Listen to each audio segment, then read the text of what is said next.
Thank you for viewing this brief demonstration of the exciting new methodology of electrode placement for EEG, the ez1020. Utilizing the ez1020 tape measure, a technologist can arrive at a perfect 1020 markup in 10 minutes or less with very few calculations. Get better quality recordings that result in better patient outcomes. Let's begin with the ez1020 tape measure. This disposable tape is two-sided, red on one side and blue on the other. The red side is familiar with a traditional scale of 0 to 72 centimeters. The blue side, however, is designed exclusively for EEG with the 1020 and the 1010 systems in mind. This side of the tape has a clearly marked midpoint with a scale of 0 to 36 from the midpoint to the left end of the tape and a 0 to 36 from the midpoint to the right.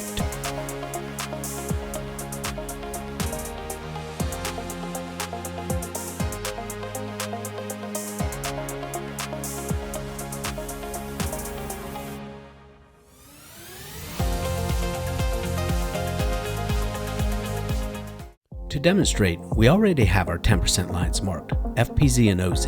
Place the tape where you believe CZ will be, then slide it until the values are equal at FPZ and OZ. In this case, both are 14.5 centimeters from the midpoint. Mark it. This is half of a perfect CZ, as it is exactly halfway between FPZ and OZ. For PZ, slide the tape until the values are equal on both ends of the segment to be split. In this case, 7.25 centimeters from the midpoint. Mark it. To finish off the central line, place the midpoint to where you think FC will be and slide the tape until the values at CZ and FPZ are equal, in this case 7.25 centimeters. Mark the midpoint. You have now completed the central line with perfect electrode placement in less than 1 minute.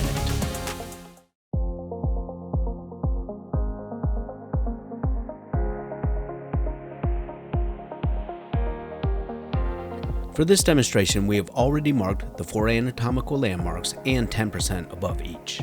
We'll start by finding the midpoint between FPZ and OZ. We do this by placing the midpoint of the tape as close to where CZ will be and look at the tape at FPZ and OZ. Slide the tape until the values are equal. In this case, they are each 14.5 centimeters from the midpoint. We know that the midpoint is now exactly halfway between FPZ and OZ. Use the same technique to find the midpoint between CZ and OZ. In this case, the values are each 7.2 centimeters from the midpoint. Mark it. This will become PZ.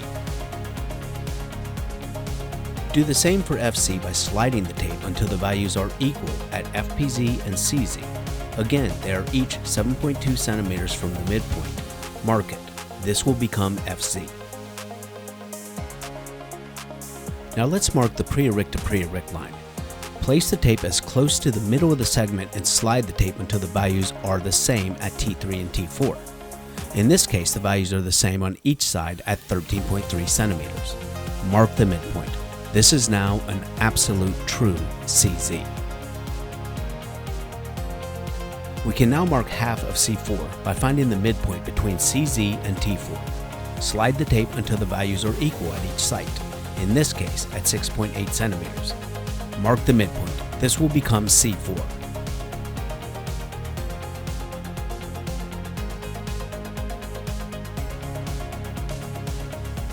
Do the same for the left side of the head by placing the midpoint where you think C3 will be. Slide the tape until the values are equal at CZ and T3. In this case, they are the same at 6.8 centimeters on each side. Mark the midpoint.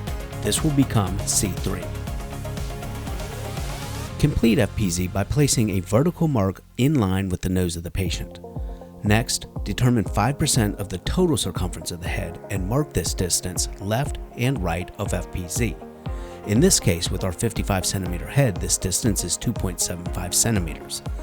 Do this by placing the midpoint of the ez1020 tape on FPZ, then mark at 2.75 on both the left side and the right side of the midpoint. Now mark a horizontal line at each line on plane with FPZ. This completes FP1 and FP2. With our 55 centimeter head, our electrode should be 5.5 centimeters between. Place the tape with a 5.5 centimeter marking at FP1. Mark the midpoint and at 5.5 on the other side of the midpoint. You have just marked 2 locations in the time it takes to mark one. Now mark a horizontal line at the bottom of the tape intersecting each line. This completes F7 and T3. Do this again to complete T5 and O1.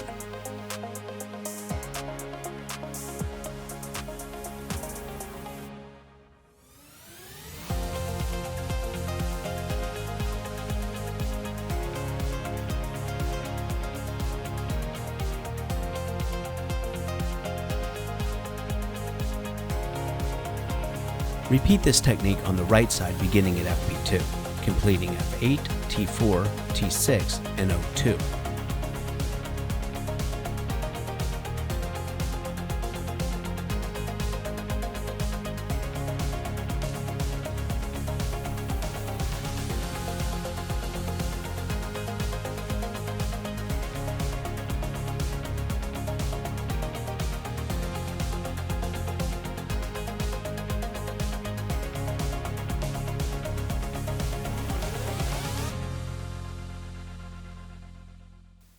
Now that you have O1 and O2, as a quality measure, check your distances between these sites.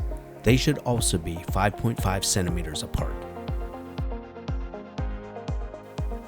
Now let's mark our parasagittal lines.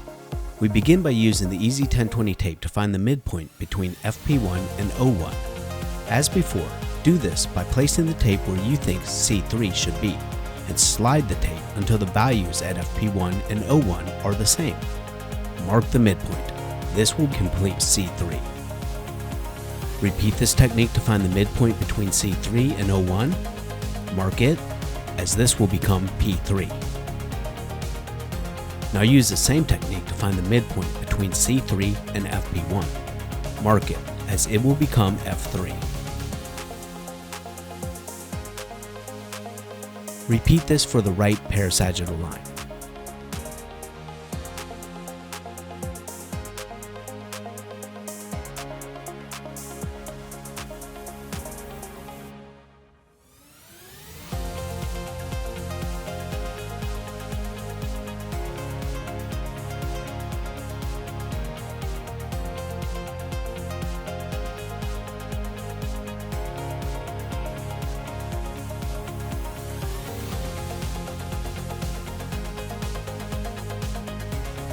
Now let's mark the posterior transverse line. Place the midpoint where you think PZ will be. Slide the tape until the values at T5 and T6 are the same. Mark the midpoint. This completes PZ. Now find the midpoint between PZ and T6. Mark it. This completes P4. Do the same on the left side by finding the midpoint between PZ and T5. Mark it. This completes P3. Now let's finish the markup by completing the anterior transverse line.